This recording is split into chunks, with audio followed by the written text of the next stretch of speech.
Shalom, perkenalkan nama saya Ranovita Kakak, kelas B semester 2, NIM 10120210158, Prodi Pendidikan Agama Kristen. Dalam video kali ini saya akan menjelaskan tentang mengapa Pancasila menjadi ideologi negara. Poin pertama, konsep Pancasila sebagai ideologi negara.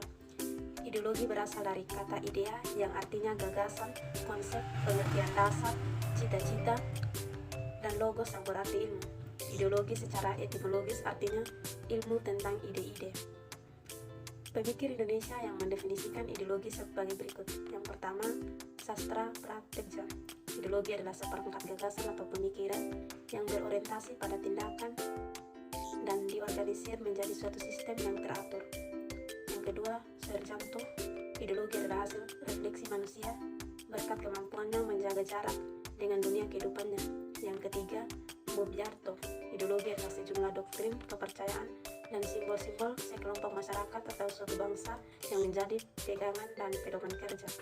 Beberapa fungsi ideologi sebagai berikut. Yang pertama, struktur kognitif, keseluruhan pengetahuan yang dapat menjadi landasan untuk memahami dan menafsirkan dunia serta kejadian-kejadian di lingkungan sekitarnya. Yang kedua, orientasi dasar, dengan membuka wawasan yang memberikan makna serta menunjukkan tujuan dalam kehidupan manusia. Yang ketiga, norma-norma yang menjadi pedoman dan pegangan bagi seseorang untuk melangkah dan bertindak. Yang keempat, bekal dan jalan bagi seseorang untuk menemukan identitasnya. Yang kelima, kekuatan yang mampu menyemangati dan mendorong seseorang untuk menjalankan kegiatan dan mencapai tujuan. Yang keenam, pendidikan bagi seseorang atau masyarakat untuk memahami, menghayati, serta menolak tingkah lakunya sesuai dengan orientasi dan norma-norma. Ada beberapa jenis ideologi dunia sebagai berikut. Yang pertama, Marxisme-Leninisme, suatu paham yang meletakkan ideologi dalam perspektif evaluasi sejarah yang didasarkan pada dua prinsip. Pertama, penentu akhir dari perubahan sosial adalah perubahan dari cara produksi. Kedua, proses perubahan sosial bersifat dialektis. Yang kedua, liberalisme, suatu paham yang meletakkan ideologi dalam perspektif kebebasan individual, artinya lebih mengutamakan hak-hak individu. Yang ketiga, sosialisme, suatu paham yang meletakkan ideologi dalam perspektif kepentingan masyarakat, artinya negara wajib mensejahterakan seluruh masyarakat atau yang dikenal dengan konsep welfare state. Yang keempat, kapitalisme, suatu paham yang memberi kebebasan kepada setiap individu untuk menguasai sistem perekonomian dengan kemampuan modal yang dia miliki. Yang kedua, urgensi Pancasila sebagai ideologi negara.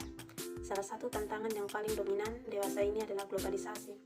Globalisasi merupakan era saling keterhubungan antara masyarakat suatu bangsa dan masyarakat bangsa yang lain, sehingga masyarakat dunia menjadi lebih terbuka. Dengan demikian, kebudayaan global terbentuk dari pertemuan beragam kepentingan yang mendekatkan masyarakat dunia. Adapun fase-fase perkembangan globalisasi itu adalah sebagai berikut. Yang pertama, fase embrio, berlangsung di Eropa dari abad ke-15 sampai abad ke-18 dengan munculnya komunitas nasional dan runtuhnya sistem transnasional abad Tengah. Yang kedua, fase pertumbuhan yang meliputi abad ke-18 dengan ciri pergeseran kepada gagasan negara kesatuan, kristalisasi konsep hubungan internasional, standarisasi konsep kewarganegaraan. Poin yang kedua, menanyakan alasan diperlukannya kajian Pancasila sebagai ideologi negara. Pertama, warga negara memahami dan melaksanakan Pancasila sebagai ideologi negara.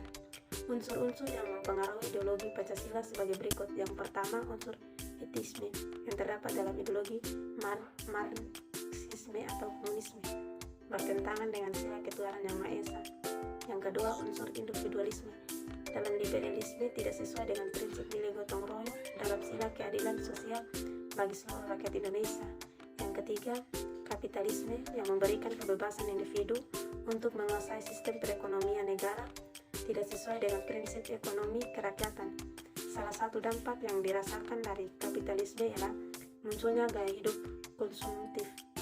Yang kedua, penyelenggaraan negara memahami dan melaksanakan Pancasila sebagai ideologi negara.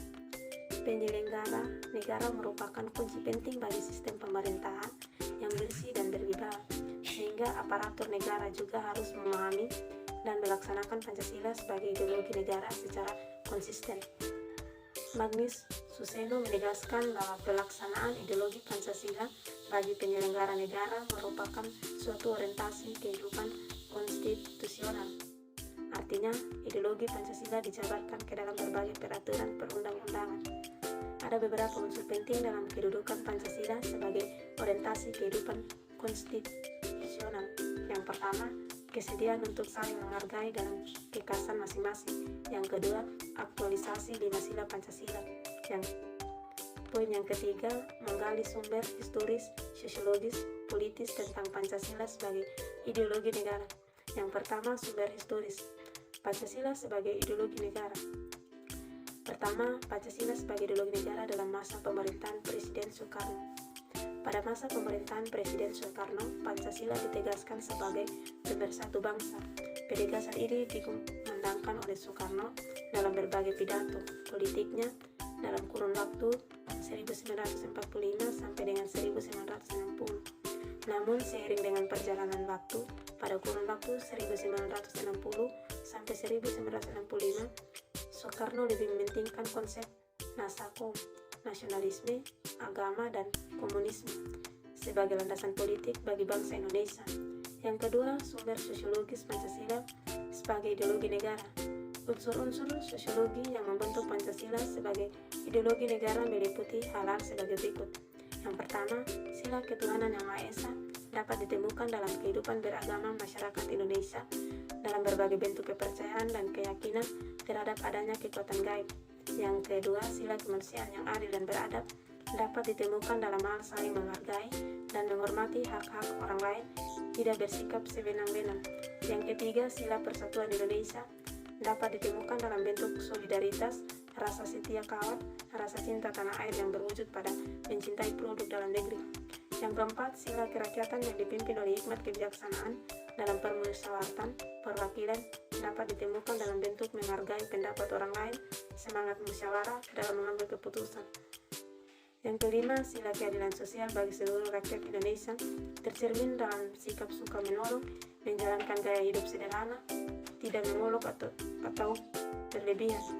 Yang ketiga, sumber politis Pancasila sebagai ideologi negara. Unsur-unsur politis yang membentuk Pancasila sebagai ideologi negara meliputi hal-hal sebagai berikut. Yang pertama, sila ketuhanan yang Maha Esa diwujudkan dalam bentuk semangat toleran antara umat beragam. Yang kedua, sila kemanusiaan yang adil dan beradab diwujudkan penghargaan terhadap pelaksanaan hak asasi manusia di Indonesia. Sila persatuan Indonesia diwujudkan dalam mendahulukan kepentingan bangsa dan negara daripada kepentingan kelompok atau golongan termasuk partai. Yang keempat, sila kerakyatan yang dipimpin oleh hikmat kebijaksanaan dalam permusyawaratan perwakilan diwujudkan dalam mendahulukan pengambilan keputusan berdasarkan musyawarah daripada voting.